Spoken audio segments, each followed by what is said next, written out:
नमस्कार दोस्तों, स्वागत है आप सभी का आपके अपने YouTube चैनल वंदना स्टडी क्लासेस में। फ्रेंड्स, आज हम करने वाले हैं पर्यावरण अध्ययन के क्वेश्चंस। और आज की वीडियो में भी जो क्वेश्चंस है वो सभी पिछली परीक्षाओं में, यानी कि जैसे रीट है, सीटेट है, यूपी टेट है, एमपी टेट है, इस तरह की सभी टीचिंग परीक्षाओं में ये प्रश्न आए हुए हैं। आज की जो वीडियो है वैसे तो ये पर्यावरण अध्ययन यानी कि लेवल 1 से रिलेटेड है ये, लेकिन इसमें से क्वेश्चन जो है आपके लेवल 2 में सामाजिक अध्ययन में भी पाए जाते हैं। तो चलिए स्टार्ट करते हैं आज की वीडियो। अभी तक आप चैनल से नहीं जुड़े हैं तो वंदना स्टडी क्लासेस के नाम से चैनल है, वंदना स्टडी क्लासेस के नाम से चैनल है। ऐसे ही प्रश्नों की प्रैक्टिस करने के लिए चैनल को सब्सक्राइब कर लें और अपने दोस्तों को भी शेयर करें। तो चलिए स्टार्ट करते हैं।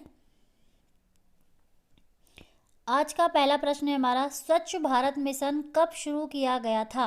पूछा गया है स्वच्छ भारत मिशन कब शुरू किया गया था? 2 अक्टूबर 2013 को, 2 अक्टूबर 2015 को, 2 अक्टूबर 2014 को या 15 अगस्त 2014 को? तो आप ही अपने आंसर चेक करते चलिएगा और लास्ट में कमेंट में बताइएगा कि आपके कितने प्रश्न सही हैं। तो फ्रेंड्स, इसका सही जो आंसर हो जाएगा, स्वच्छ भारत मिशन शुरू किया गया था 2 अक्टूबर 2014 को। यदि ये प्रश्न इस तरह पूछ लिया जाए कि जब स्वच्छ भारत मिशन शुरू किया गया था उस समय भारत के प्रधानमंत्री कौन थे, तो क्या बताएंगे आप? श्री नरेंद्र मोदी जी। कौन थे? श्री नरेंद्र मोदी जी थे, ध्यान रखिएगा। अगला प्रश्न है, अंतर्राष्ट्रीय जैव विविधता दिवस किस दिन मनाया जाता है? अंतर्राष्ट्रीय जैव विविधता, जैव विविधता को क्या कहते हैं फ्रेंड्स? Biodiversity, biodiversity. तो पूछा गया है कि अंतर्राष्ट्रीय जैव विविधता दिवस कब मनाया जाता है? 21 मई, 22 मई, 23 मई या 24 मई को? तो जैव विविधता दिवस या बायोडाइवर्सिटी मनाया जाता है 22 मई को, ध्यान रखिएगा, 22 मई को। अगला प्रश्न है, जल दिवस किस दिन मनाया जाता है? जल दिवस किस दिन मनाया जाता है? 22 मई को, 22 सितंबर को, 22 मार्च को या 22 फरवरी को? तो ये मनाया जाता है जल दिवस 22 मार्च को। ध्यान रखिएगा फ्रेंड्स, 22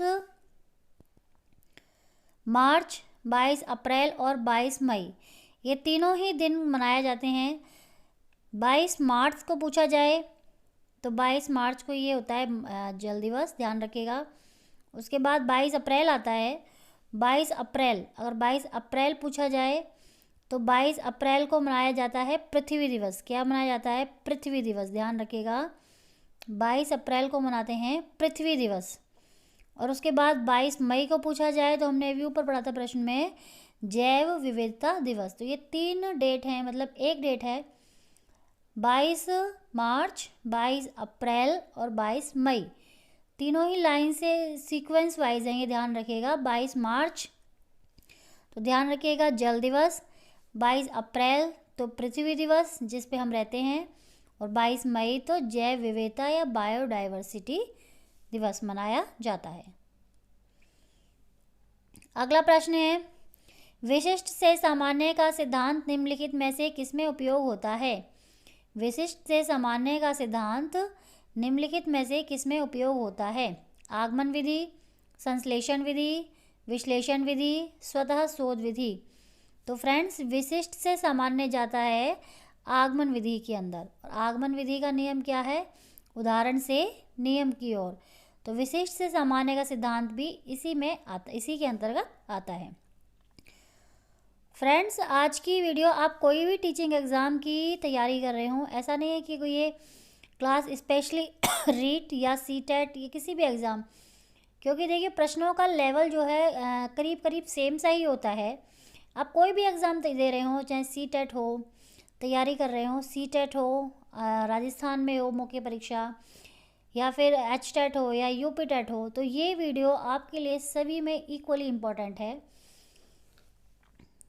इसलिए वीडियो को लास्ट तक देखिएगा। अगर वीडियो अच्छी लगे तो वीडियो को लाइक कर दीजिएगा, आपके लाइक करने से मुझे मोटिवेशन मिलता है, और अगर अच्छी लगे तो दोस्तों को भी शेयर कीजिएगा। आपको लगे कि वीडियो से कुछ फ़ायदा हुआ है, बेनिफिशियल है ये आपके लिए, तो अपने और दोस्तों को भी शेयर कीजिएगा। अगला प्रश्न है, निम्नलिखित में से कौन सा एंजाइम लार में उपस्थित होता है? निम्नलिखित में से कौन सा एंजाइम लार में उपस्थित होता है? पेप्सिन, ट्रिप्सिन, लैक्टेज या टाइलिन? पेप्सिन, ट्रिप्सिन, लैक्टेज या टाइलिन? तो फ्रेंड्स, लार में जो एंजाइम होता है वो टाइलिन होता है, और टाइलिन को ही इमाइलेज भी कहते हैं। कई जगह इसका नाम आपको टाइलिन ना देखे इमाइलेज मिलेगा, इमाइलेज इसे इंग्लिश में कहते हैं, तो ये ध्यान रखिएगा, इसको टाइलिन को ही इमाइलेज कहा जाता है। अगला प्रश्न है, रानीखेत रोग किससे संबंधित है? रानीखेत रोग किससे संबंधित है? मछलियों से, मुर्गियों से, मधुमक्खियां या सूअर? तो रानीखेत रोग संबंधित होता है, ये होता है मुर्गियों से।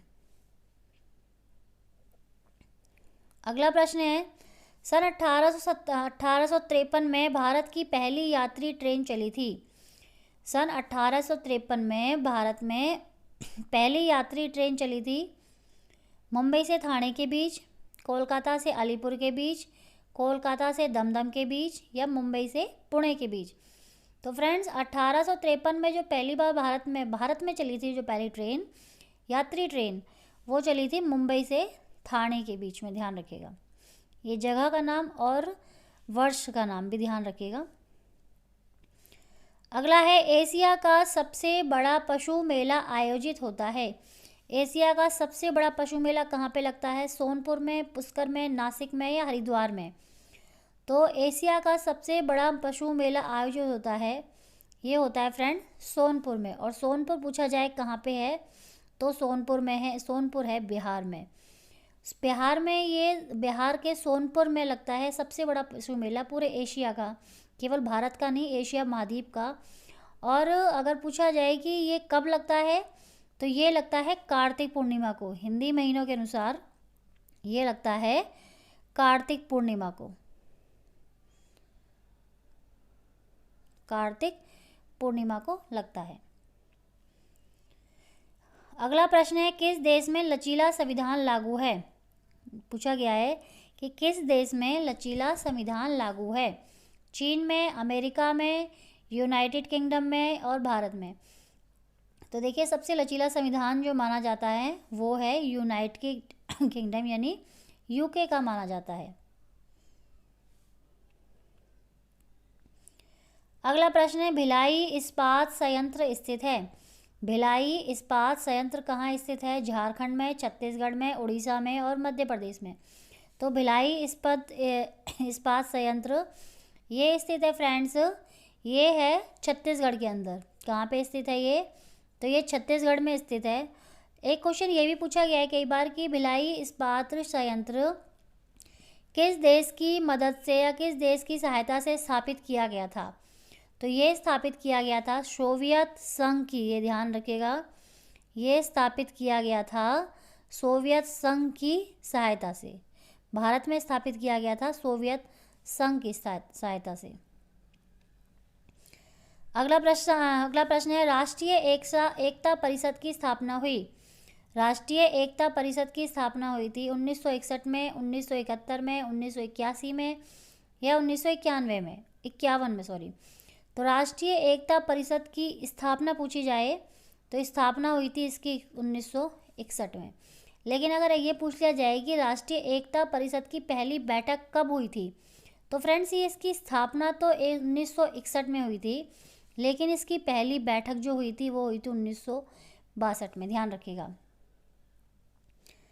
समता के अधिकार का उल्लेख संविधान के किस अनुच्छेद में मिलता है?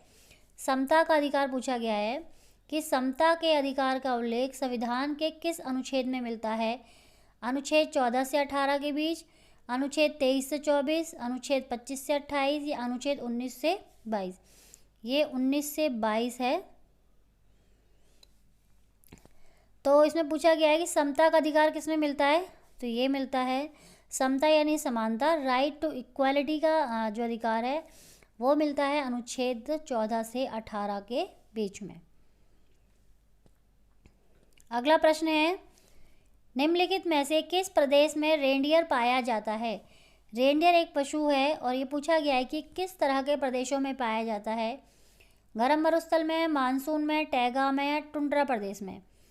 तो रेनडियर जो पशु है ये पाया जाता है टुंड्रा प्रदेश में। टुंड्रा माने ठंडे इलाकों में, बर्फीले इलाकों में ये जानवर पाया जाता है। अगला प्रश्न है हार्मोन, पादप हार्मोन जो फलों को पकाने में सहायता करता है। कौन सा हार्मोन है जो फलों को, कच्चे फलों को पकाया जाता है, केमिकल डाल के हम बोलते हैं ना फलों को पकाते हैं, तो वो हार्मोन पूछा है कि किसकी सहायता से पकाते हैं। जिब्रेलिन से, साइटोकाइनिन, इथाइलिन या ऑक्सिन। तो फ्रेंड्स पादप हार्मोन को पकाया जाता है, पादप हार्मोन जो फलों को पकाता है वो होता है इथाइलिन, ध्यान रखिएगा इथाइलिन। प्रोटीन अणुओं की इकाई है, प्रोटीन अणुओं की इकाई है वसा अम्ल, अमीनो अम्ल, विटामिन या ग्लूकोज। तो प्रोटीन अणुओं की जो इकाई होती है वो होती है अमीनो अम्ल। अगला प्रश्न है मनुष्य के शरीर की सबसे बड़ी ग्रंथि है। मनुष्य के शरीर की सबसे बड़ी ग्रंथि है पीयूष ग्रंथि, अधिवृक्क ग्रंथि, यकृत या अग्नाशय। तो फ्रेंड्स पीयूष मनुष्य के शरीर की सबसे बड़ी ग्रंथि जो है वो होती है यकृत। और यकृत हम किसे बोलते हैं, तो लीवर को बोलते हैं। हमारे शरीर में जो लीवर है, जो पाचन का काम करता है, वो हमारे शरीर की सबसे बड़ी ग्रंथि है, ध्यान रखिएगा। अगला प्रश्न है एलिफेंटा द्वीप अवस्थित है। एलिफेंटा द्वीप अवस्थित है गोवा के तट पर, मुंबई के तट पर, गंगा डेल्टा में, कच्छ तट में। गोवा तट, मुंबई तट, गंगा डेल्टा या कच्छ तट। तो पूछा गया है कि एलिफेंटा द्वीप है ये कहाँ पे है। एलिफेंटा द्वीप तो ये है मुंबई के तट पर। अगला प्रश्न है कार्बी एंगलोंग पठार विस्तार है। कार्बी एंगलोंग पठार का विस्तार है हिमालय का, तिब्बत का, शान पठार का, प्रायद्वीपीय पठार का। तो फ्रेंड्स कार्बी एंगलोंग पठार विस्तार है प्रायद्वीपीय पठार का। प्रायद्वीपीय पठार जो दक्षिण भारत में है, जो 3 और पानी से घिरा हुआ है, उस प्रायद्वीपीय पठार का हिस्सा है ये कार्बी एंगलोंग पठार। और ये किसके अंतर्गत आता है, ध्यान रखिएगा, बहुत इंपॉर्टेंट है। ये है मेघालय पठार में आता है। पूछा जाए अगर इसे क्वेश्चन घुमा के किस पठार में, तो ये मेघालय पठार में आता है। लेकिन अगर पूछ लिया जाए कि ये किस राज्य में है कार्बी एंगलोंग का पठार, स्पेशली राज्य ने पूछ लिया जाए भारत के किस राज्य में है, तो ये असम राज्य में है, ध्यान रखिएगा असम राज्य में है। कौन सा ज्वालामुखी पर्वत है। ये नीचे पर्वत के नाम दिए हैं और पूछा गया है कि इनमें से ज्वालामुखी पर्वत कौन सा है। यूराल, अपलेशियन, किलीमंजारो या अरावली। तो फ्रेंड्स इनमें से ज्वालामुखी पर्वत है किलीमंजारो। किलीमंजारो किस देश में है, तो तंजानिया में है, ध्यान रखिएगा तंजानिया देश में है। और अगर पूछा जाए किस महाद्वीप में है ये, तो ये अफ्रीका महाद्वीप में है। ज्वालामुखी पर्वत किलीमंजारो एक ज्वालामुखी पर्वत है जो अफ्रीका महाद्वीप के तंजानिया देश में है। और इसकी अगर आपसे ऊंचाई पूछ ली जाए तो ये होगी 5895 मीटर, 5895 मीटर, ध्यान रखिएगा। अगला प्रश्न है नगर निगम के द्वारा कौन सा कर लगाया जाता है। नगर निगम के द्वारा पूछा गया है गृह कर, चुंगी कर, मनोरंजन कर या उपरोक्त सभी। तो इसका सही आंसर हो जाएगा गृह कर। गृह कर लगाया जाता है नगर निगम के द्वारा। अगला प्रश्न है वनोन्मूलन का दुष्परिणाम है। वनोन्मूलन का दुष्परिणाम है मृदा अपरदन में वृद्धि, मृदा अपरदन में कमी, जीव जंतुओं की संख्या में वृद्धि या वर्षा में वृद्धि। वनों उन्मूलन का पहले आप अर्थ समझिए। वनों उन्मूलन का मतलब है कि वनों में कमी आना, और उसका दुष्परिणाम पूछा है। तो मृदा अपरदन में कमी तो एक अच्छा परिणाम है, तो ये नहीं होगा। जीव जंतुओं की संख्या में वृद्धि भी अच्छी बात है, तो ये नहीं होगी। वर्षा में वृद्धि भी सही है वनों की दृष्टि से, तो ये भी नहीं होगा। दुष्परिणाम हो जाएगा मृदा अपरदन में वृद्धि हो जाएगी। अगला प्रश्न है भारत में रेडियो प्रसारण की शुरुआत किस वर्ष हुई। पूछा गया है कि भारत में रेडियो प्रसारण की शुरुआत किस वर्ष हुई थी। 1926, 1927, 1928 या 1929। तो फ्रेंड्स, भारत के अंदर रेडियो प्रसारण की शुरुआत हुई थी 1927 में। 1927 में अगर डेट पूछ ली जाए तो ये हुई थी 23 जुलाई को, ध्यान रखिएगा, 23 जुलाई को। और कहाँ हुई थी? तो मुंबई से हुई थी, सबसे पहले मुंबई में और उसके साथ में ही फिर कोलकाता में हुई थी, लेकिन ये हुई थी 23 जुलाई 1927 को मुंबई से। और एक और प्रश्न हो जाता है, अगर ये क्वेश्चन इस तरह घुमा के पूछ लिया जाए कि जब भारत में रेडियो प्रसारण की शुरुआत हुई थी तो उस समय भारत का वायसराय कौन था? तो ध्यान रखिएगा, उस समय भारत का वायसराय था लॉर्ड इरविन। कौन था? Lord Irwin. और इसने ही ये रेडियो प्रसारण की शुरुआत करी थी, इसका मुहूर्त इसने ही किया था। अगला प्रश्न है, विटामिन ए की कमी से कौन सा रोग होता है? विटामिन ए की कमी से कौन सा रोग होता है? स्कर्वी, रतौंधी, रिकेटस या बेरी? तो सभी जानते हैं, बहुत सिंपल सा प्रश्न है, विटामिन ए की कमी से रतौंधी रोग होता है। सौर परिवार का सबसे बड़ा ग्रह कौन सा है? तो सौर परिवार का सबसे बड़ा ग्रह बृहस्पति, अरुण, शनि या वरुण? तो सही आंसर हो जाएगा बृहस्पति। फ्रेंड्स, ये जो क्वेश्चन है आपको लग रहा है बहुत इजी क्वेश्चन है, कुछ क्वेश्चंस तो ये ऐसा नहीं है कि मैंने अपनी तरफ से बना के दिए हैं, ये क्वेश्चन भी एग्ज़ाम में आए हुए हैं। एग्ज़ाम में अगर जैसे पर्यावरण अध्ययन में 30 प्रश्न आते हैं तो 30 के 30 बहुत टफ नहीं आते, 30 में से 20 क्वेश्चन बहुत ही इजी आते हैं और डायरेक्ट क्वेश्चन पूछे जाते हैं पर्यावरण अध्ययन के अंदर। तो ये सभी क्वेश्चंस एग्ज़ाम में आए हुए हैं, ध्यान रखिएगा। आगे है, ग्रेगर जॉन मेंडल ने शोध कार्य किया था। ग्रेगर जॉन मेंडल ने शोध कार्य किया था, किस पे किया था? ड्रोसोफिला पर, चूहा पर, उद्यान मटर पर, यीस्ट पर। तो जॉन मेंडल का ध्यान रखिएगा, अगर आपने पढ़ा है तो हमने साइकोलॉजी में पढ़ा है, जॉन मेंडल ने किस पे शोध किया था इन्होंने? तो ये किया था उद्यान मटर के दानों पे किया था। अब आप मुझे कमेंट बॉक्स में इस प्रश्न का उत्तर देना कि शोध कार्य इन्होंने उद्यान मटर पर किया था, लेकिन किस लिए किया था, मतलब इनका टॉपिक क्या था? अधिगम था, वंशानुक्रम था, बुद्धि थी, किस चीज़ के ऊपर जॉन मेंडल ने शोध कार्य किया था? तो आप मुझे कमेंट बॉक्स में इसका आंसर ज़रूर बताइएगा। अगला प्रश्न है, जो जातियों की रेड डाटा बुक प्रकाशित करता है, रेड डाटा बुक कौन सी होती है? जो विलुप्त प्राणी हो रहे हैं, जो संकटग्रस्त प्राणी जीव जंतु हैं, उनका रिकॉर्ड रखने के लिए रेड डाटा बुक प्रकाशित की गई है। और वह कौन सा संगठन है जो ये बुक प्रकाशित करता है? ICFRI, WWF, IUCN और UNEP। तो फ्रेंड्स, ये करता है, कौन करता है? ये करता है IUCN, ध्यान रखिएगा, IUCN। अगला प्रश्न है, जैव विविधता बायोडाइवर्सिटी शब्द किसने दिया था? सबसे पहले पूछा गया है कि जैव विविधता या बायोडाइवर्सिटी शब्द किसने दिया था? AG टेंसले ने, E व्हीकल ने, RH विटेकर ने और WG रोजन ने। तो सिर्फ ये पूछा गया है कि ये शब्द किसने बताया था सबसे पहली बार, तो इसका सही आंसर हो जाएगा WG रोजन ने दिया था। और अगर आपसे इसका वर्ष पूछ लिया जाए तो ये वर्ष कब बताया था उन्होंने? 1985 में, ध्यान रखिए, जैव विविधता सबसे पहले 1985 में WG रोजन ने बताया था। निम्नलिखित में से उस त्यौहार को चुनिए जो सावन की पूर्णिमा को मनाया जाता है। सावन मास, सावन में हम सभी जानते हैं सावन में कौन सा त्यौहार आता है, सबसे प्रसिद्ध है, और वो कार्तिक मतलब सावन की पूर्णिमा को आता है। दिवाली, होली, रक्षाबंधन या महाशिवरात्रि? तो फ्रेंड्स, सावन की जो पूर्णिमा का त्यौहार मनाते हैं वो होता है रक्षाबंधन। अगला है, भारत का राष्ट्रीय जलीय प्राणी है, भारत का राष्ट्रीय जलीय जीव कौन सा है? वेल है, गंगे डॉल्फिन है, शेर है, चिंकारा है? तो देखिए, शेर चिंकारा जलीय जीव नहीं है, वेल या डॉल्फिन में से होगा, तो हमारा राष्ट्रीय जलीय जीव जो होगा वो होगा डॉल्फिन, गांगे डॉल्फिन। और अगला प्रश्न है, भारत में वन्य जीव संरक्षण अधिनियम किस वर्ष लागू हुआ था? भारत में वन्य जीव संरक्षण अधिनियम किस वर्ष लागू हुआ था? 1962 में, 1972 में, 1982 में या 1992 में?